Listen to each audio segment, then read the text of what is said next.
Phoenix Productions. We write stories. You write the future.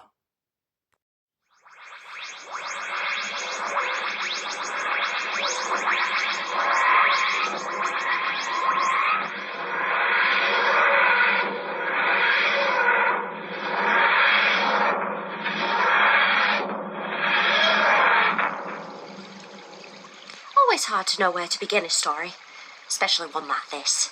It was a quiet evening in Southend.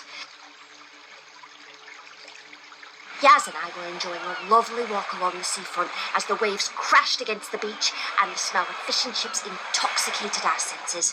Meanwhile, Ryan and Graham had already run off to play at the arcades. Mentioned something about beating a high score on an immersive Jumanji experience. We didn't really question it, and we let them go on our way. I wanted to question it. Suddenly, out of the corner of my eye, I noticed a missing person poster for lots of different people of lots of different ages.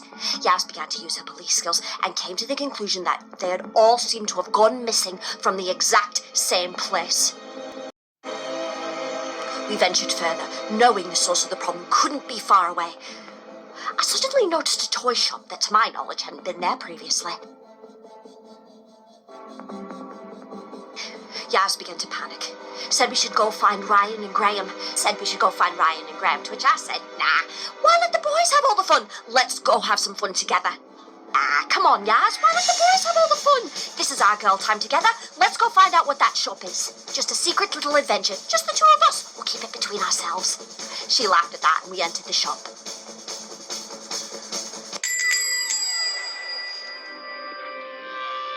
We entered the shop and I noticed a man in a red apron with white hair playing with a bunch of balls. I knew he was going to do something, but I thought it would be rude not to acknowledge him, so I'm letting him have this spotlight moment. Welcome in my Fräulein. Welcome to my beautiful shop with all kinds of joy and toys. What can I be getting for you? A doll for your daughter? Or a puppet for yourself? We have many wonderful things in here. Or something to that effect. Never been really good at a German accent, honestly. I started pacing around the desk in the hopes that the rude man would realise I was being deadly serious. She's my friend, actually. And who might you be, my flamboyant fellow? Mate, sorry. Never getting the hang of this, still socially awkward, sorry. It's fine, yeah. As for who I am, we'll spoilers. We'll see, hush. Can't be spoiling the surprise, even though we're not even in the third act yet, darling. Well, can you explain to me and my friend where all the people seem to have gone missing from here? I do have a question for you, so I might need a little bit of spoilers. My friend and I are looking for a bunch of people who have gone missing. Might you know where they are? I raised an eyebrow in hopes of appearing intimidated and determined to the bloke, but he didn't seem too shaken up by it. Instead, he just looked at me and said, "Would you like to play a game?" Not gonna lie, this completely threw me off, but I am such a sucker for a good game, I nodded at him.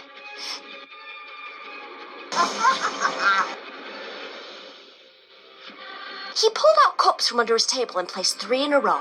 Then he grabbed a tiny ball and stuffed it under one of the cups. Good, yeah? He seemed even happier to play a game than I was. Good, yeah? The man said with such glee. It was infectious. I loved it. I'd never felt so alive. I responded, good is an understatement, mate. This is brilliant. So, what's the game? I looked down at the cups on the table.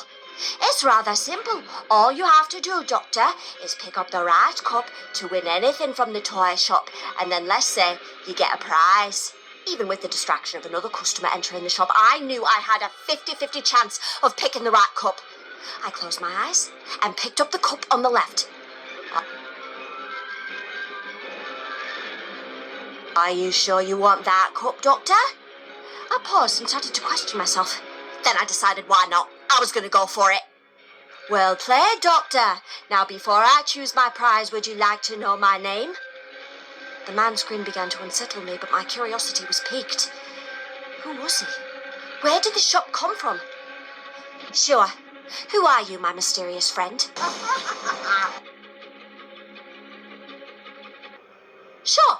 Who are you, my mysterious friend? As soon as I asked that question, I began to realise his face was very familiar to me, but I couldn't place it. Hi, my esteemed Doctor. I'm the toy maker, the god of games. And you just lost the game. So now you get to stay in my shop forever.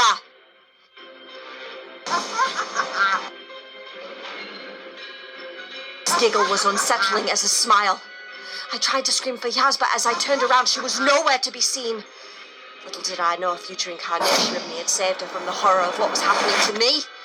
I fell to the floor as soon as I realized I had become the size of a small toddler. Not even that!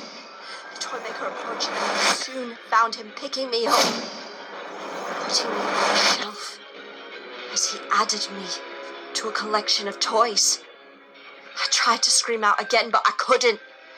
My ability to speak was fading, so I found he had turned me into one of his puppets.